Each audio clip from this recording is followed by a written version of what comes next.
کل سے جس فیصلے کے انتظار کیا جا رہا تھا وہ فیصلہ بھی آ چکا ہے، اور جو متوقع تھا وہی ہو گئے. یعنی اس طرح نہیں تھا کہ ہم کہیں کہ غیر متوقع فیصلہ آیا. ہاں کوئی شوق نہیں لگا کہ کوئی، ہاں ایک شوق لگا ہے جو کس نے کہا کہ یہ تاریخی فیصلہ لکھا ہوا تھا نا، تاریخی فیصلہ. جی میں نے کہا تاریخی نہیں ہے، تحریکی فیصلہ ہے. وہ تحریک جو کل عدالتوں کے اندر ظاہر ہے آپ کو رش کی صورت میں نظر آئی ہے. بالکل وہ تحریک کو تو اب عدالتوں کو جلسہ بنا لیا نا. وہی نا، مطلب پاکستان کی تاریخ میں پہلی مرتبہ. ہاں اس طرح کے تاریخی فیصلے وہ سننے میں مل رہے ہیں، اب دیکھنے میں بھی مل رہے ہیں. لیکن یہ تو اچھا، پھر کہنے والے تو یہ بھی پہلے سے کہہ رہے تھے کہ الیکشن پھر بھی نہیں ہونے. فیصلہ آئے گا کہ بھی آپ الیکشن کروائیں، لیکن الیکشن پھر بھی نہیں ہونے. اچھا الیکشن نہیں ہونے کیسے نہیں ہونے؟ جب عدالت کا آرڈر آ گیا، آپ کون ہوتے ہیں کہ آپ کہیں بھی فیصلہ نہیں ہو، الیکشن نہیں ہونے؟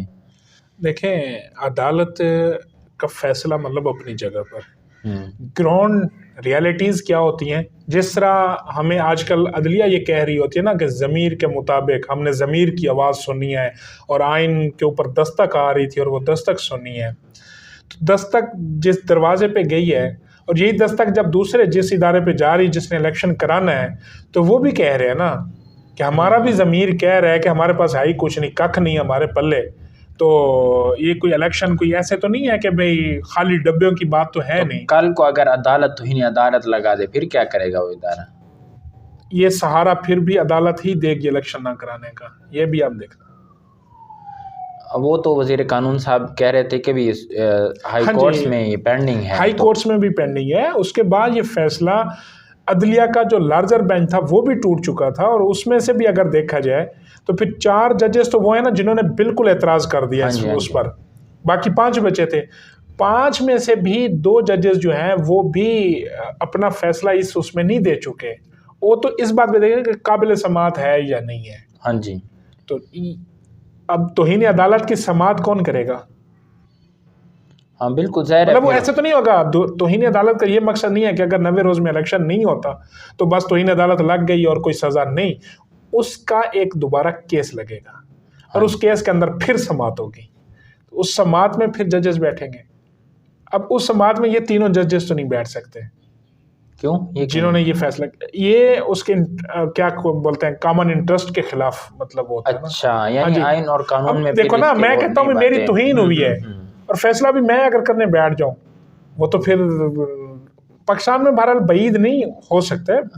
لیکن ایک اخلاقی طور پر، موریلٹی طور پر بھی اگر آپ دیکھیں تو ٹیکنیکلی آپ کو سمجھیں کہ جو بندہ اعتراض کر رہا ہے کہ میری توہین ہوئی ہے، تو پھر وہی اگر بیٹھ کے فیصلہ کرے گا تو پھر وہی کہے گا ہاں ہوئی ہے. ہاں جی ہاں جی. مطلب کسی اور کو بٹھانا پڑے گا نا، جو جج منصف وہ انصاف کرے گا کہ توہین ہوئی ہے یا نہیں ہوئی. تو یہ بات بھی مجھے نہیں لگتا کہ توہین عدالت کی طرف جائے گی. دوسرا یہ بھی دیکھیں، مریم نواز صاحبہ نے سرگودا کے اندر جو سپیچ کی تھی تو توقع تھی کہ کوئی شاید اس کے اوپر ایکٹیویٹی، لیکن نہیں، وہ اس کے خلاف درخواست تو کہیں نہ کہیں دائر کی گئی ہے. لیکن وہ والی چیز جس طرح کا وہ کیا گیا تھا، شو کیا گیا تھا، تو وہ مجھے نہیں اس طرح کی، وہ تو نظر نہیں آ رہی. اس کے کوئی بات بھی نہیں ہے سامنے آ رہی نا. بلکہ الٹا اب کل انہوں نے ایک اور بھی بلکہ انہوں نے ایک بڑا ڈیمانڈ رکھ دی ہے. انہوں نے کہا جی ہاں ٹھیک ہے، بات آتی ہے لیکن پہلے نا لیول کرو، پہلے فیصلہ لیول کرو. جس طرح کے حالات نواز شریف کے لیے تھے وہی حالات نہیں. ظاہر ہے وہ کہہ رہے ہیں کہ پہلے ان جو نقصان کی اس کا ازالہ کی، وہی مطلب پہلے لیول کرو پھر آگے کی وہ بڑھاتے. مجھے نہیں لگتا کہ مریم صاحبہ کو کورٹ کے اندر بلایا جائے گا. دوسرا اب ان کے پاس ہے کیا کہ ان کو بلا کر کیا کریں گے؟ پہلے سے نااہل ہے نا. نہیں اچھا وہ ختم ہو گئی، بری ہو گئی تھی نا جب وہ. اچھا ہاں جی، اسلام آباد ہائی کورٹ سے بری ہو گئی تھی، ان کی سزائیں کالعدم ہو گئی تھی سارا.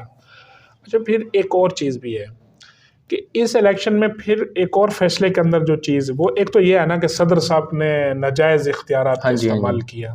یہ آئین شکنی ہے، آئین سے تجاوز کیا، آئین شکنی ہے. توہین عدالت تو چھوٹا کیس ہے، آئین شکنی بڑا کیس ہے. بڑا کیس ہے. پھر آئین، یہ تو پہلے بھی ہو چکا ہے نا. ہاں جی، 3 ہی جج صاحب نے فیصلہ دیا کہ آپ نے آئین توڑا ہے، توڑا ہے. لیکن اس کے پر کوئی کاروائی نہیں ہے. ہاں جی اس میں حکومت کی پھر طرف سے حکومت کوئی نے بھی درخواست مطلب دی میں گئی ہے. کہتا ہوں. اچھا پھر ایک اور اب انہوں نے کہا جی جو الیکشن کمیشن آف مطلب ایسے سمجھو بھائی جو کے پی کے کا الیکشن ہے وہ گورنر صاحب کریں گے, وہ ڈیٹ دیں گے, اور جو پنجاب کا الیکشن ہے وہ صدر اور الیکشن کمیشن دیں ہاں گے, جی کیونکہ بھائی گورنر صاحب نے تو سائن نہیں کیا. اب اس پر بھی ایک بحث لگے گی, اس پر بھی ایک بحث, کیا بحث ہوگی کہ کیا گورنر اگر سائن نہیں کرتا اور اسمبلی 48 آورز میں مطلب ڈیلی وہ ڈیزولو ہو جاتی ہے, تو کیا تاریخ دینے کا صدر کا اختیار آتا ہے یا گورنر کا اختیار بھی بالکل ختم ہو جاتا ہے بالکل, مطلب آپ اچھا یہ چیز بھی اب ٹیکنیکلی ماہر قانون جو ہیں وہ شاید ہمارے تو کیونکہ یہ رینج میں نہیں ہے بالکل. ہاں جی, تو مطلب اس پہ یہ تو نہیں ہے کہ لیکن گورنر, یہ ہے کہ سارا سناریو اگر دیکھا جائے نا تو لگتا نہیں ہے کہ نہ الیکشن کمیشن اس موڈ میں. اچھا چلو الیکشن کمیشن کو بھی طلب کر لیا, دوسری طرف سے رینجر کو بھی کہہ دیا, وزارت داخلہ کو بھی طلب کر لیا, یہ کوئی دوسرا وزارت خزانہ کو بھی طلب کر لیا, یہ تینوں انوالو ہیں نا جس کے بارے میں الیکشن کمیشن نے کہا تھا کہ ہمیں ان کا وہ ساتھ میسر نہیں ہے.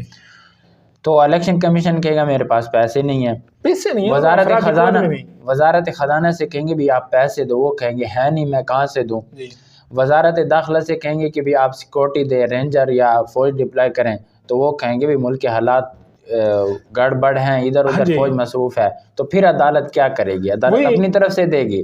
اچھا پھر عدالت خود بھی بندے دینے سے انکار کر چکی ہے. نہیں اب ایک اور چیز ہے, اب اسمبلیوں کو ٹوٹے کتنا عرصہ ہو گیا ہے, لگ بھگ 1.5 ماہ ہو گیا. ہاں مہینہ ہو گیا تقریباً, مطلب 1.5 ماہ 1.5 ماہ ہو گیا تقریباً. اب ان کے پاس جو ٹوٹلی بچا ہے پیچھے وہ کوئی 50 ڈیز سے بھی کم ہے. ہاں جی 90 روز کا الیکشن میں ہے نا اور آئین میں.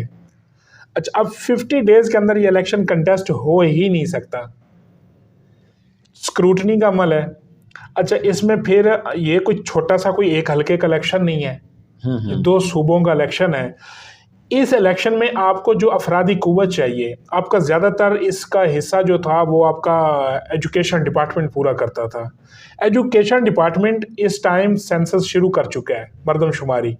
ہاں وہ اس میں بھی مصروف ہے, وہ تو وہاں بزی ہے. اس کی بھی جو تاریخ ہے نا وہ 30 اپریل تک کہا جا رہا ہے. نہیں مطلب کب تک جاتی ہے. ہاں جی اب اگر دیکھو ملک کا پورا نظام گڑبڑ تو نہیں ہو جائے گا نا پھر اگر وہ آ جاتے ہیں ٹیچرز. اچھا پھر اس دوران یہ جو 90 دن کی جو آپ کی کیئر ٹیکر گورنمنٹ ہوتی ہے, تو یہ بھی تو پھر 90 دن سے تجاوز کر جائے گی نا.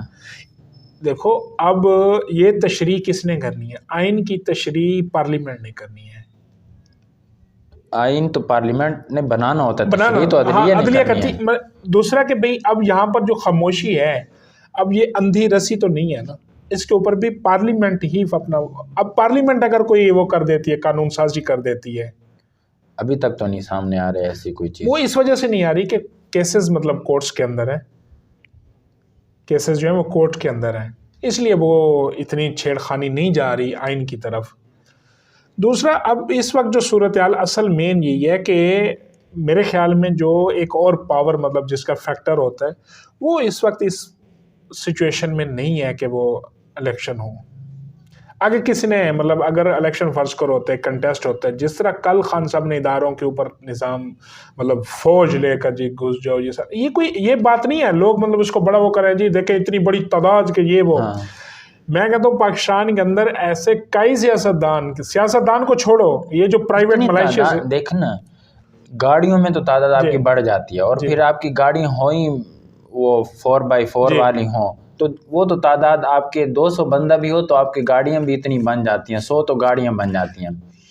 اچھا پھر جب وہاں پر رش لگا نا تو میں خود سمجھا کہ بہت زیادہ عوام ہے, لیکن اتنی عوام نہیں تھی. اتنی عوام تو آپ کسی بھی ادارے میں بھیج دیں دروازے تو وہ توڑ سکتے ہیں. بھائی میں وہ کہہ رہا ہوں کہ اگر اس طرح کا کیس کسی پرائیویٹ گینگ کے سربراہ کا لگا, ملیشیا کے پرائیویٹ ملیشیا جسے بولا جاتا ہے, اور وہ اگر 300 بندہ لے کے چلا گیا کورٹ کے اندر جج کے سامنے کہ 2 فیصلہ, تو آپ یہ سوچ سکتے ہیں کہ یہ آپ نے جو روایت ڈالی ہے نواز شریف, فضل الرحمان زرداری, ان کو چھوڑ دیں, ان کے ساتھ تو مطلب کتنی بڑی ایک گیدرنگ جا سکتی ہے نا.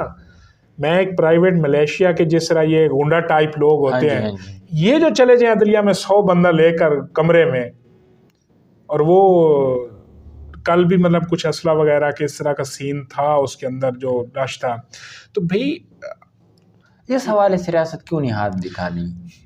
یہ نہیں سمجھ آ رہی ہے نا. اب دیکھیں نا، اس اتنی گیدرنگ ہو یا جو کچھ بھی ہو، ریاست بہرحال یہ ہے کہ کمزور نہیں ہونی چاہیے، ریاست کو کمزور نہیں ہونا تو یہ چاہیے. بہرحال کچھ نہیں. ہاں جی، ریاست کمزور نہیں ہونی چاہیے. بہرحال دوسری چیز تحریک انصاف کے ہی حوالے سے ہے، وہ ہے جی مظفر گڑھ کے ایک ایم پی اے عبدالحی دستی صاحب. ان کے گھر کل اینٹی کرپشن ہاں جی مطلب اس نے کیا، جا کر ریڈ کیا، تو کہہ رہے ہیں کہ ابھی تو نوٹ گننے میں بھی 2-4 دن لگیں گے، اور یہ رنگے ہاتھوں پکڑے ہوئے ہیں. ہاں جی. اور دولت تو جو اکاؤنٹوں میں یا ادھر وہ ادھر تو یہ انہوں نے وہاں سے اٹھایا اور بیگ کی جو زپیں بند کر کے لائے ہیں. ہاں جی ہاں جی. اور ایک رپورٹر بتا رہے تھے کہ یہ مونس الہی اور پرویز الہی سے جو رقم مطلب وہ رقم تھی اور یہ کہیں بڑی رقم ہے. اور یہ صاحب مشیر تھے لائف سٹاک کے، ایگریکلچر اینڈ لائف سٹاک کے، اور یہ بڑے قریب تھے بزدار صاحب کے بھی اور الہی صاحب کے بھی. اسی اس میں فرح گوگی صاحبہ جن کے اوپر انڈسٹریل ایریا میں انہوں نے پلاٹ لیا کوئی کوڑیوں کے دام، اور وہ اربوں روپے کا تھا، فیصل آباد انڈسٹریل ایریا کا. بھائی اتنی بڑی رقم آپ نے کبھی سنا ہے کہ فرح گوگی کسی بزنس میں اس میں کوئی آپ کو پہلے نام معلوم ہوا تھا؟ وہ تو پنجاب کی وزیر اعلیٰ تھی. پنجاب کی وزیر اعلیٰ تھی نا. کبھی ان کا فرض کرو بھائی اب میاں منشا پلاٹ لیتا ہے، عارف حبیب صاحب لیتا ہے، جو غیر منتخب وزیر اعلیٰ ہوتا ہے نا، وہ مالک ہوتا ہے، وہ کنگ ہوتا ہے اس زمین کا. وہ جو بھی ٹیکس آ رہا ہوتا ہے یا جو بھی سارا کچھ ہوتا ہے وہ ذاتی ملکیت سمجھتا ہے. آپ نے جو پلاٹوں کی بات ہوئی ہے نا، تو سنا ہے فیض حمید صاحب پر بھی اس طرح کا کوئی مقدمہ بننے جا رہا ہے زمینوں پر ناجائز قبضے کے حوالے سے، کہ انہوں نے ادارے کو غلط استعمال کر کے زمینوں پر قبضہ کیے، زمینیں آتی آئی ہیں. ملک ناجائز ہو جائے گا سننے میں آ رہا ہے، کل سے یہ خبریں چل رہی ہیں، اور صرف ایک نہیں، میں نے کئی اس میں دیکھے ہیں. آپ بلکہ ٹویٹر پہ مجھے نام یاد نہیں ہے کہ کس صحافی نے اس طرح کیا ہے، تو یہ چیزیں میں نے تو وہاں پر دیکھی ہیں. لگتا تو نہیں ہے ممکن ہے، لیکن جہاں جنرل شیب صاحب کا ہو گیا نا، تو یہ بھی کچھ بعید نہیں ہے. پھر کچھ بعید نہیں ہے. لیکن اصل میں دیکھو، اگر یہ والی چیزیں حقیقت میں انہوں نے کی ہیں اور ہیں، تو اس کے خلاف ایکشن ان اداروں کی عزت و توقیر بڑھانے کا سبب ہے.